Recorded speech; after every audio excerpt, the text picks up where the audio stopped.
What attracted me to NYP is this encouragement for innovation, both for instruments and for mentality. Innovation has improved the amount of things that we can do in the lab. And by improving the things that we can do, it allows for better communication between the departments so that the patients are getting their results faster, more accurately.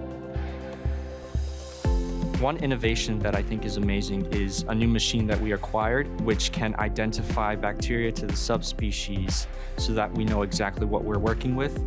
Another sort of innovation that we get is from management and the supervisors when they come up with new initiatives to improve the workload in the lab. At NYP, there's a lot of different places that you could work, a lot of different departments, and they're all working together.